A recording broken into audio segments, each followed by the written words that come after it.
Bro winter start हो गया है, तुम्हें सीओपीडी के केसेस बहुत देखने को मिलेंगे आईसीयू में and even in the IPD. Let's understand how we manage them in the ICU. COPD के केसेस में ऑक्सीजन बहुत इंपॉर्टेंट रोल प्ले करता है। क्यों? क्योंकि जो एयरवे है वो इन्फ्लेमेशन एंड म्यूकस की वजह से एक तो ब्लॉक हो जाता है, दूसरा जो एल्वियोलाई है वो अपनी इलास्टिसिटी लूज कर देती है। जैसे एक रबर बैंड खराब हो जाता है वैसे। तो जब पेशेंट सांस लेता है तो पूरा CO2 बाहर नहीं जा पाता बॉडी से। So there is some air that gets trap inside the alveoli, जिसकी वजह से ऑक्सीजन प्रॉपर्ली एक्सचेंज नहीं होगा और CO2 रिटेंशन होगा। देयरफॉर हमें CO2 ज्यादा मिलता है हमेशा सीओपीडी के पेशेंट में और ऑक्सीजन कम मिलता है। आईसीयू में अक्यूट एक्सरसर्बेशन ऑफ सीओपीडी के केसेस आते हैं मोस्टली, जिसमें पेशेंट को सीओपीडी है बट वो नॉर्मल रहता है, बट अचानक से एकदम से पेशेंट की कंप्लेंट्स बढ़ जाती हैं। That is called as acute exacerbation of COPD. Patient क्या कंप्लेंट्स लेके आता है? ब्रेथलेसनेस होगा, कफ, ये सब। और ये अक्यूट एक्सरसर्बेशन मोस्टली इन्फेक्शन की वजह से होता है। तो इसमें हम ट्रीटमेंट क्या देते हैं? ट्रीटमेंट बहुत सिंपल है। First we give oxygen therapy, but oxygen भी हमें ज्यादा नहीं देना होता सीओपीडी केसेस में, because there is something called as Haldane effect. मतलब जब हम पेशेंट को ऑक्सीजन दे रहे हैं वो क्या करता है, CO2 को हीमोग्लोबिन से हटा देता है, which further leads to increase CO2 levels in the blood, जिसकी वजह से CO2 और बढ़ जाएगा क्योंकि वो हीमोग्लोबिन से हटा और ब्लड में चला गया। तो हमें ऑक्सीजन कितना देना है? We give the oxygen as low as possible, जिससे पेशेंट का सैचुरेशन 86 टू 92 के बीच में बना रहे। और हम हमेशा मॉनिटर करते हैं सीओपीडी के पेशेंट को for any science of CO2 retention like confusion, drowsiness, ये सब। ऑक्सीजन देने के टाइम पे हम डेली एबीजी करते हैं पेशेंट का, जिससे हमें पता चलता है कि पेशेंट में CO2 रिटेंशन है या नहीं। अगर नॉर्मल ऑक्सीजन देने से पेशेंट को CO2 रिटेंशन हो रहा है तो we take him on NIV. NIV help करता है CO2 फ्लश आउट करने में। And there is something called as dynamic hyper inflation. मतलब जैसे मैंने तुम्हें सीओपीडी केसेस में बताया कि एयरवे बहुत नैरो रहती है, which doesn't let CO2 out of the body.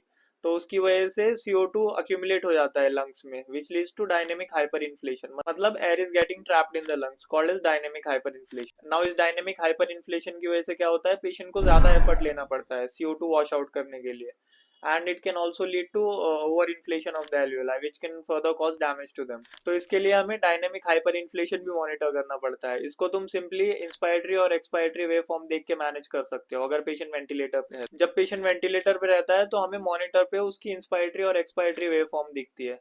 हमें एक्सपायरेटरी वेव फॉर्म पे ध्यान देना है। एक्सपायरेटरी वेव फॉर्म देखो, अगर एक्सपायरेटरी वेव फॉर्म खत्म होने से पहले ही पेशेंट अगला सांस ले रहा है, मतलब इनहेल कर रहा है, तो समझ जाओ कि पेशेंट पूरा एक्सपायर नहीं कर पा रहा एंड नेक्स्ट ब्रेथ पहले ही स्टार्ट हो रही है, which is leading to hyper inflation of the lungs. तो हमें वेंटिलेटर सेटिंग्स चेंज करनी पड़ती है। वेंटिलेटर हम सीओपीडी केसेस में तब यूज करते हैं जब पेशेंट मेंटेन नहीं कर पा रहा saturation even after getting on NIV, या फिर पेशेंट अनकॉन्शियस है, जीसीएस लो है, ये सब केसेस। नाउ वेंटिलेटर सेटिंग में सीओपीडी केसेस में हमें क्या क्या डालना पड़ता है ये सब देखते हैं। First is tidal volume. Tidal volume हम लो रखते हैं सीओपीडी केसेस में। जो normally 8 ml per KG body wait होता है हम इसको 6 ml per KG body wait रखते हैं, क्योंकि we don't want over distension of the lung. Second is expiratory time थोड़ा बढ़ा दो, जिससे पेशेंट को एक्सपायरेशन में थोड़ा ज्यादा टाइम मिलेगा, जिससे CO2 अच्छे से वॉश आउट हो पाएगा। इसको तुम सिंपली इंस्पायरेटरी और एक्सपायरेटरी टाइम बढ़ा के you can manage it. Inspiratory और एक्सपायरेटरी रेशियो होता है वेंटिलेटर में, जो 1:2 हम नॉर्मली रखते हैं, इसको हम 1:3 रख सकते हैं सीओपीडी केसेस में, जिससे ज्यादा टाइम मिलेगा पेशेंट को एक्सपायरेशन के टाइम पे। और हाइपर इन्फ्लेशन के लिए पेशेंट को मॉनिटर करो, चेक द वेव फॉर्म, जिससे तुम्हें समझेगा कि पेशेंट इज हाइपर इन्फ्लेटिंग और नॉट। या फिर पीप का एक ऑप्शन आता है वो भी देख सकते हो। पीप हमें बहुत लो रखना होता है सीओपीडी केसेस में, क्योंकि पेशेंट के लंग्स में पहले ही एयर ट्रैप्ड है, तो we can't increase the PEEP and cause over distension, इसलिए पीप लो ही रखो। नेक्स्ट एनआईवी जो हम यूज करते हैं सीओपीडी केसेस में, ये बहुत अच्छा रहता है फॉर सीओपीडी पेशेंट्स। इससे एक तो CO2 अच्छे से फ्लश आउट होता है, सेकेंड इट प्रिवेंट्स इंट्यूबेशन, क्योंकि इसकी हेल्प से हम सैचुरेशन भी ऊपर लेके आ सकते हैं और CO2 भी फ्लश आउट कर सकते हैं। तो इट प्रिवेंट्स इंट्यूबेशन। बट सारे सीओपीडी के पेशेंट को हम डायरेक्टली एनआईवी पे नहीं लेते। First we check if there is any CO2 retention. अगर CO2 रिटेंशन दिख रहा है हमें एबीजी में, then we can take him on NIV. हमें ऑक्सीजन थेरेपी में क्या यूज करना है? फर्स्ट हम नॉर्मल ऑक्सीजन यूज करते हैं। अगर पेशेंट सैचुरेशन मेंटेन नहीं कर रहा है तो we can take him on NIV, या फिर अगर CO2 रिटेंशन है then also we can take him on NIV. But oxygen saturation हमें 86 टू 92% के बीच में एक्सेप्ट कर लेना है सीओपीडी पेशेंट्स में, क्योंकि उनके एल्वियोलाई डैमेज होते हैं तो they can't get the saturation up any. और ज्यादा ब्रेथलेस है पेशेंट या अनकॉन्शियस है तो we can intubate him. Ventilator setting मैंने तुम्हें बताई है। टाइडल वॉल्यूम लो रखना है, that is 6 ml per KG body weight. Inspiratory expiratory ratio थोड़ा ऊपर रखना है, जिससे एक्सपायरेशन को टाइम मिलेगा पेशेंट को एंड CO2 रिटेंशन नहीं होगा पेशेंट, एंड पीप लो रखना है to avoid over distension of the alveoli. Dynamic hyper inflation पे ध्यान दो, एंड अगर है डायनेमिक हाइपर इन्फ्लेशन तो you can increase the expiry time more by just adjusting the inspiry expiry ratio. ये सिर्फ ऑक्सीजन का पार्ट हो गया सीओपीडी केसेस में। अब मेडिसिन हम क्या क्या देते हैं सीओपीडी केसेस में?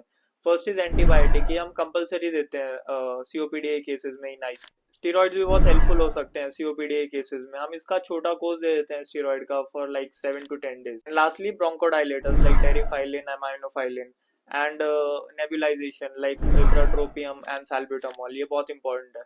This all we use in COPD patient. बस इतना ही ट्रीटमेंट है सीओपीडी पेशेंट का। एंड वन मोर थिंग, हम स्पायरोमेट्री बहुत यूज करते हैं सीओपीडी केसेस में इन आईसीयू। ये स्पायरोमेट्री हमें सीवियरिटी बताता है सीओपीडी कितना सीवियर सीओपीडी है patient, and that's it. Medicine में हमें एंटीबायोटिक्स देनी है, ब्रोंकोडाइलेटर्स देने हैं, एंड स्टेरॉइड्स देने हैं, एक छोटा सा कोर्स 7 to 10 days का। एंड ऑक्सीजन थेरेपी में हमें पहले नॉर्मल ऑक्सीजन देना है, अगर CO2 रिटेंशन दिख रहा है तो we can go for NIV, जिससे CO2 रिटेंशन कम होगा। एंड अगर पेशेंट अनकॉन्शियस है, GC लो है, ऐसा कुछ है, तो we can intubate him. Ventilator settings मैंने तुम्हें बताई है, वैसे ही डाल देनी है।